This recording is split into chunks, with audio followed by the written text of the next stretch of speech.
First time spine surgery అంటేనే కంగారు పడుతూ ఉంటారు అందరూ. అలాంటిది 18 ఇయర్స్ బ్యాక్ ఆపరేట్ అయ్యి, ఆ సర్జరీ ఫెయిల్ అయ్యి, దాని తర్వాత 18 ఇయర్స్ నుంచి సఫర్ అవుతూ నా దగ్గరికి వచ్చిన శ్రీనివాసరావు గారు ఆపరేషన్ అయిన తర్వాత ఏం చెప్తున్నారో విన్నాం.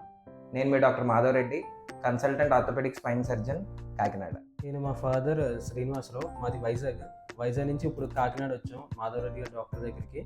మాది ఫాదర్కి 18 ఇయర్స్ బ్యాక్ స్పైనల్ ఆపరేషన్ అయింది. ఆపరేషన్ అయిన 3 days నుంచి ఇంకా బ్యాక్ పెయిన్ స్టార్ట్ అయింది తప్ప తగ్గలేదు. అలా సివియర్గా ఒక 10 ఇయర్స్ 15 ఇయర్స్ బాగా సఫర్ అయ్యారు. అంటే నడవలేకపోవడం, ఎక్కడికైనా వెళ్ళినా 5 minutes నుంచి నడవలేరు, కూర్చోలేరు, నించోలేరు, జర్నీ చేయలేకపోయారు. ట్రైన్ జర్నీ మొత్తం ఆపేశారు. ఇంకా మొత్తం అంటే ఏదైనా స్మూత్ జర్నీ. బాగా ఎక్కువ అవడం వల్ల మాధవరెడ్డి డాక్టర్ దగ్గరికి వచ్చాక సెకండ్ టైం సర్జరీ అయింది. సర్జరీ చేసిన సెకండ్ డే నుంచే నార్మల్గా నడిచారు. అంటే ఎంతకుముందు పుట్టినప్పుడు ఎలా నడిచేవారో కొత్తగా అలా నడిచారు స్మూత్గా. ఇప్పుడైతే 3 months అయింది ఆపరేషన్ అయ్యి. ఇప్పటికి మొత్తం ఎక్సర్సైజులు అన్నీ చేయగలుగుతున్నారు. అంటే మా డాడీ పని డాడీ, ఇంకెవరు సపోర్ట్ లేకుండా డాడీ పని డాడీ చేసుకుంటున్నారు.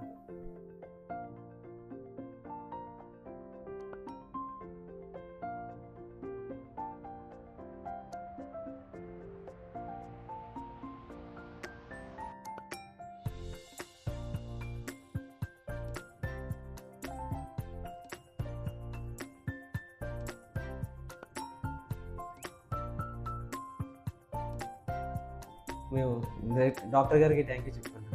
చూసారు కదా, no more spine surgery fear.